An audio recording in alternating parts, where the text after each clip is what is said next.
to you live from Roundhouse Studios in Knock'em-Stiff, Ohio. It's American Exceptionalism with Scooter. He has all the ingredients for disaster. And El Scorcho. He wants to be human. American Exceptionalism is the place to highlight everything exceptional about the greatest nation on the planet. It's gonna be awesome. And now, Scooter and El Scorcho. Don't let her memory torture me. Whiskey River, don't run dry. Don't run dry. All I got, take care of me. Take care of me. All right. Whiskey River, take my mind. That little Willie Nelson, man. You can't get better than that. Scooter, how you doing?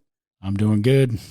Backup vocals from Scooter. Backup vocals. Very good. Welcome to American Exceptionalism, the place where we highlight all things, anything and everything that is exceptional about the greatest country on the face of this planet, the United States of America. Can I get an amen? Amen, brother. Buddy, I'm telling you what, it's been a rough week. I feel like I got mule kicked right in the back. My sciatic is killing me. Well, I know it's not from playing golf. What's going on? Well, I started working out again. I think I might have overdone it and overdid it. I'm paying the price, though. No, it definitely did not come from golf. Took my AR away. They wouldn't let me launch golf ball with my AR anymore, so I said to hell with golf. I walked off. Who took it away from you?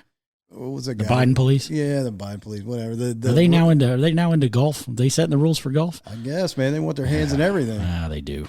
Bastards. Yeah. Can I get an amen? Oh, buddy, I'm telling you what, we've had so much rain here lately. My grass looks like hay. It's ridiculous, isn't it? Neighbors are complaining. Screw them. We got to go to my weather app here. Uh-oh. It says What's the latest? overcast. More like overcast bullshit. That's what my weather app says. That's the forecast for today? Overcast. More like overcast bullshit. This app kills me, man.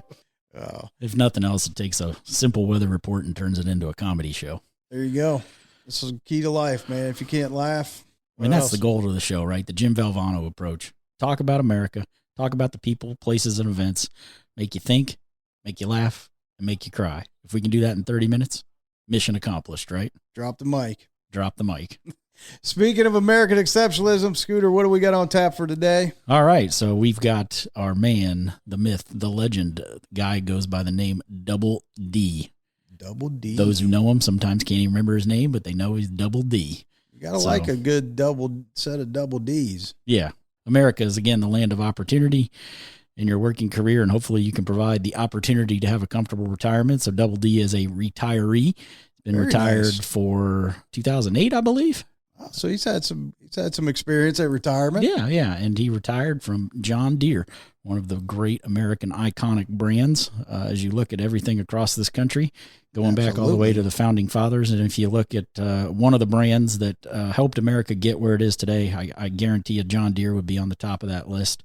Old John Deere Green. So Yes, I believe sir. Double D had 30 years with John Deere, so he's going to come on and talk to us about his experiences at John Deere.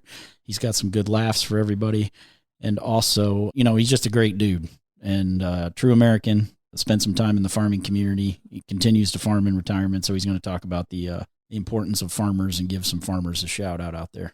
America needs farmers. No question. We can't eat without them. The rest of the world couldn't eat without American farmers. Hopefully everybody remembers that. So we're going to take a little break here, and coming out of the break, we'll get Double D on the mic and Double D up in this house. in the house. Talk to you in a minute. When people ask me what I do for a living, I say, well, I do voiceovers. And they say, huh? And I say, like radio commercials, TV commercials, audiobooks, and more. Want to learn how? Hi, this is Ron Allen of Big Voice Productions. I can teach you how to be a voiceover professional. Check me out at bigvoiceproductions.com. Learn the art of voiceover and earn a great potential income. Visit bigvoiceproductions.com. bigvoiceproductions.com.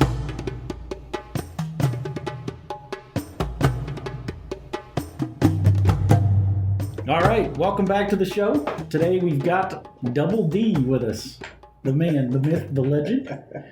You be you. Isn't that what El Scorcho just told him? That's He's right. a little nervous here about the questioning that we're going to throw at him. So, in one of our other episodes, our man Gabe from Romania said that the one thing he loves about America is the opportunity that can be provided during your working years, but he also talked about opportunity that the ability to have a comfortable retirement. So you are retired, aren't you, Double D? I am. Nice. How's that been going?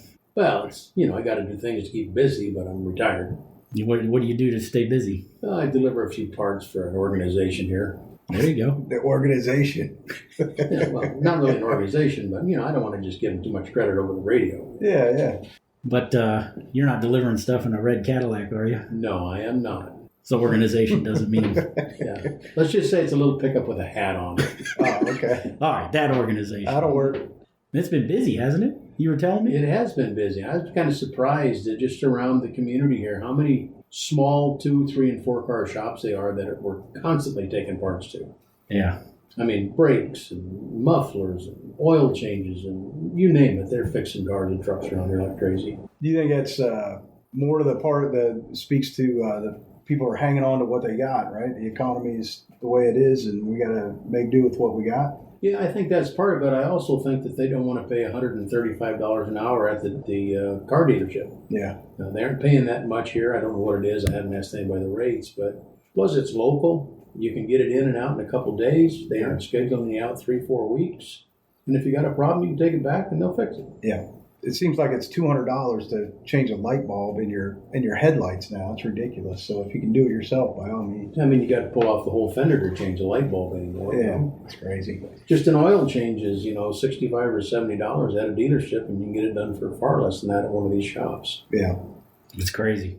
So how long you been doing that? Just since first of the year. Okay. You been retired how long? Since the fall of 2008.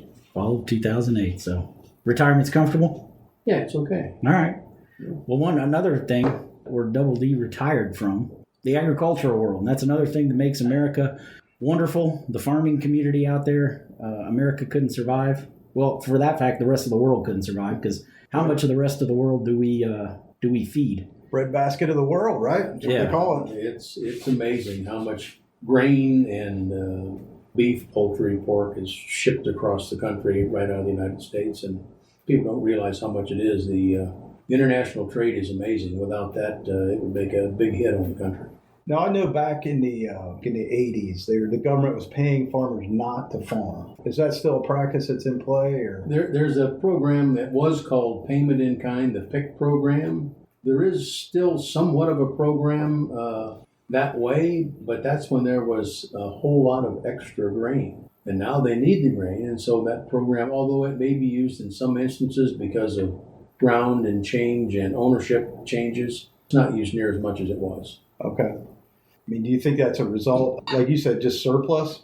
Yeah, I do. I think it was. I think it was probably the different government programs at the place too. So, Well, I remember back in the previous administration, President Trump, when he was picking a trade war with China, rumors were that the only thing that solved that trade war, we had the upper hand with the Chinese, was because of bacon. yeah, They needed pork. you gotta have bacon. Yeah, but I mean, a lot of their diet consists of pork products, and we held the Trump card.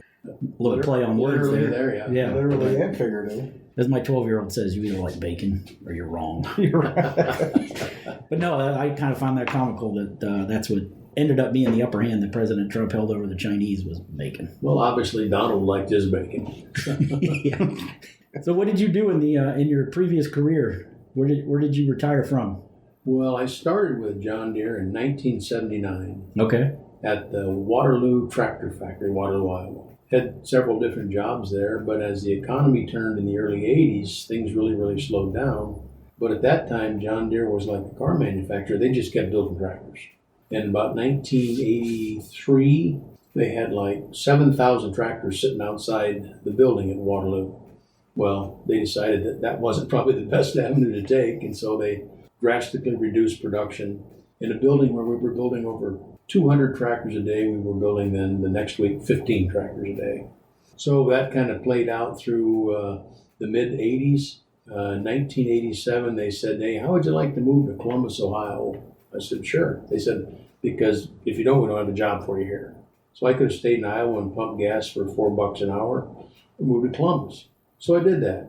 That led me to New York, then back to Columbus, and then had multiple jobs through that whole time with the Columbus sales branch and the training center. And then my last job was with Deere Corporate, where I was the manager of national shows and events. And that job was rewarding. It was good. You know, millions of dollars in budgets and equipment. I was gone 140 or 50 nights a year, which wasn't great. But then they said, hey, how would you like to move to Moline? I said, you know, Columbus is a pretty nice place. I ain't moving to Moline. And so they said, well, what are you going to do? And I said, I'll just retire. Call it a day, right? Yeah, I said, I'm done. You know, I don't have to move to Moline. That's like the armpit of the world. You know? So, Yeah. Sounds like you got a little summer cold there, right? I got a summer cold, yep. You know, nobody gets a cold or a flu anymore for whatever reason that is. You know, but in and out of air conditioning and the hot humidity that was last week, it's caught up with me, but I'm getting better. Let's get him a test. Well, I know farmers are fighting a lot of challenges. What are some of the challenges that you see with farming? Well, farming's just a constant gamble with the weather, number one. You got to get the crop in, you got to get it up, you got to have the rains at the right time, you have the right seed, the right fertilizer, the right chemicals, the right equipment. What are the commodity prices? And generally what happens to the farming community is when the commodity prices go up and farmers start to make some money, well, all their input costs go up as well, fuel, fertilizer, seed. And then when the commodity prices drop, those input costs don't drop. Yeah. And so then all of a sudden, $8 corn or $7 corn, that goes down to $3.50, but your input costs are the same. And so your margin of gain there is pretty small. I had a friend of mine, his father was a farmer, lifelong farmer, and he was corn, soybean, that sort of thing. He was up in northern Ohio. He described it one time to me, you say all those factors like weather and your costs, your overhead costs, things like that. He said it's a gamble every year. I'm putting money on the table, and I may take a loss. The expectation is I'll make that back hopefully next year. And if not, bankroll it again, and hopefully I got enough stored up in the bank to keep things rolling long enough to where I can get my payout. Is that pretty accurate? Yeah, it's very accurate. I mean, the guys that are still farming today have been smart about what they do with their money, what they pay off for debt, when they need to turn equipment over and get new equipment, the efficiencies they look at, they've got figured out to the penny as far as how much they can save in fuel and fertilizer and seed. They don't just do it in the back of a notebook anymore. There's a lot of computer work that goes in this for these guys. Yeah. And it seems like farming in general is high tech, right? It's very high tech. The equipment today, as expensive as it is, it will pay for itself in the right amount of time, depending upon how many acres you farm, the commodity prices, the yields, obviously. And again, that all comes back down to, like in the western part of the Midwest right now, it's dry, it's bone dry. They're going to get half a crop. Right. Out here, completely different story. It's pretty wet right now. Yeah. You know, so they're going to get, if things move through this cycle, they're probably going to get pretty good full crop. Well, good. On the side? Oh, man, we got a big farm. We got like almost 13 acres. There you go. Even the smallest amount helps, right? Yeah, we just took the pigs to the butcher for the 4-H pigs for the kids, and then this week we've got a couple steers we're taking over to get processed. The neighbor has taken hay off a hayfield we got. We got to get another cutting for round bales for him because he's got like 30 head of cattle he's raising, but we're not going to have any this winter at the house. Well, I know you just said it's fair season, right? And I've been following your lovely daughter on Facebook and some of the comical comments she's been making on there. Apparently, last week's episode, our airing of grievances, boat ramp etiquette. Apparently, there's hog hauling etiquette that falls in the same lines there. Oh, yeah. And then, you know, with the other ones, I guess a lot of people just decide to show up to the fair in their pajamas. Well, they wear anything. It doesn't make any difference to them, you know. They live there for a week, and they think that, you know, that's what they can do. They can just walk out the back door and do whatever they want, you know.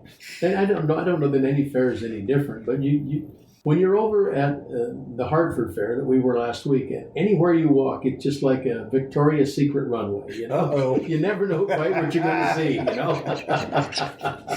Fair enough. Yeah. That's good stuff. Man. So what's hog calling etiquette? Give us an example. Well, when it's time to unload your hogs, back your trailer up, you get your hogs out, you get them to the pen, and you pull your ramp out. or you pull your trailer out, and then you get your tack box out and your fans and your feed and all the things you need to do to set up the pin, rather than let your trailer sit there while other people are waiting to unload. Right. Very similar to your boat ramp etiquette. That's exactly right. Get in, get out. Yeah, that's right. That's what it's for. People got things to do. Well, hey, as we wrap up here again, thanks for coming on the show here, Double D. One of the best stories, though, I think I've ever heard from anybody. I'd love for you to share it with our listeners. You apparently had a run-in with law enforcement somewhere up, where was it? Up in New England area? Oh, yeah. Why don't you go ahead and tell them that story? I think this is one of the best. It was. I'll never forget it. I was in Columbus, and they said, "Hey, Dave, we need you to fly to Syracuse, pick up a car." This is when I was working for John Deere. Pick up a car at the Syracuse branch, drive up to Maine, and help close out a dealer. He's had some tough times, and he's just going to move on. I said, "All right, fine." So I get in the plane, I fly from Columbus to Syracuse. I pick up a Syracuse car that has New York plates. Of course, John Deere is a registered company out of Illinois. So I drive up to Maine. I'm driving up there in the town. I think it was Lewiston, Maine. Nice town, beautiful place. And I get pulled over by a large cop. And he pulls me over, and he says, "You know why I pulled you over?" And I said, "I'm guessing I was going too fast." He said, "You were going 43 to 35. I said, "Okay." Ooh. He said, "Driver's license, registration, proof of insurance, please." I said, "All right." So I handed it all to him. And I'm sitting in the car looking in the rearview mirror, and I notice he's got his hat off, and he's scratching his head. I'm thinking, "Oh, this ain't going to be Yeah. So he walks back up to the car, and he says to me, "Let me ask you a few questions." He said, "You've got an Iowa driver's license." I said, "Yes, sir, that's correct." "You're driving a car with New York plates." I said, "Yes, sir, that's correct." He said, "Your car is registered to a company in Illinois." I said, "Yes, sir, that's correct." And he said, "Now you're in the state of Maine." I said, "Yes, sir, that's correct." He looked at me and scratched his head again, put all four of those pieces of paper in my hand, and he says, "I ain't gonna fuck with this." He says, "Drive careful." I said, "Yes, sir." Have a nice day. Oh, I love that story. Every time I hear it, it makes me laugh even harder. So, but no, again, Double D, appreciate you being on the show. Hopefully you get over this summer cold.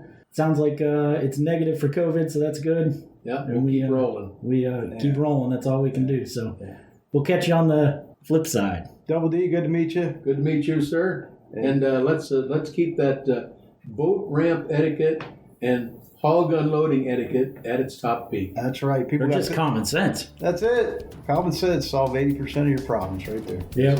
Well, words of wisdom from Double D. Thanks again. Yeah. Okay, people have been told they have a great voice. Listen up, because I don't have much time. You want to get started in voiceover, but you didn't know how. Now you do. You can train with me, Ron Allen, at BigVoiceProductions.com. Yes, I make a living doing voiceover, and I can show you how to. BigVoiceProductions.com. Learn the art of voiceover and become a professional worldwide voiceover talent from your own home studio. Visit BigVoiceProductions.com, schedule a consultation, and learn more. Go to BigVoiceProductions.com. We've been training voiceover talent since 1998, and my time is up. With the airing of grievances. I got a lot of problems with you people. Now, you're going to hear about it. All right. You know what time it is? It's that time again for the airing of grievances. This episode brought to you by Cologuard. The people that made taking a shit in a box profitable. And you have to really think when they ask you that question, is there anything radioactive in that box you're shipping? Well, I did have Taco Bell. All depends on what you ate the night before. It's that time again, folks, for the airing of grievances. Today we got Scooter. He's fired up. I kind of see where he's coming from. He's a little fired up about brands. Those big name brands out there that decide to inject politics into their products. Am I right, brother? Absolutely. You know, we just wrapped up a session with our man Double D, retired after 30 years with one of the great American brands out there, John Deere Green. But I really want to get into these brands that are just eating my crawl, biting my ass, and pissing me off because of the stances they take. So this is American exceptionalism. So a lot of people out there probably know exactly where I'm going here. So we're going to start with Nike. Whoa, let me start the clock. 5 minutes. All right, You're 5 on, minutes brother. Up. All right, I got a couple extra seconds in there, but no, Nike. I mean, this whole nonsense of kneeling for the flag, and then these companies come in here and take these people as spokespersons. Obviously, the guy who started all this craziness and nonsense and kneeling for the flag, You know, I remember, we're Buckeye fans here, and I remember old Alex Boone saying he would have solved this if he would have played with that certain individual. Then he would have beat his ass on live television for kneeling for the flag. So Nike, you're garbage. People that you stand for. And we'll move on to Subway. I mean, so now we got another flag kneeler. Eat fresh. Yeah, so we got another flag kneel. You think they would have learned their lesson with that child porn sicko that they had as their spokesperson years ago, but now we got this flag kneeler. And then basically being a bully. We talk about the problems that we have with bullying in this country, and now she's being a bully in the locker room, and she's got the whole American soccer team kneeling on the field. A couple players are even coming out and saying that they've been bullied into kneeling, so a bunch of garbage. So Subway, done with you. Like she was bullying these. I didn't. Yeah, it was a news release last night that a couple players have said and the entire team was kneeling before the national anthem, and they said, "Well, we really didn't want to, but we were bullied into doing it by this crazy ass broad." She's got purple hair. Yeah, well, it just eats my crawl. Smack her upside the head. Push her out of the way. What would Clark Griswold say on Christmas Vacation? Give me some Advil. It just so. But then, I mean, lastly, and this actually ended up being a positive one, but. So, about almost 9 months ago, my dad passed away.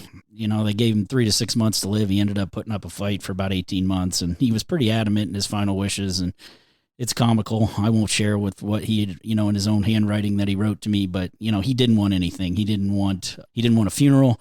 He didn't want a celebration of life. And so, I was kind of stuck. What do we do for him? And golf was his dream. It was his entire life.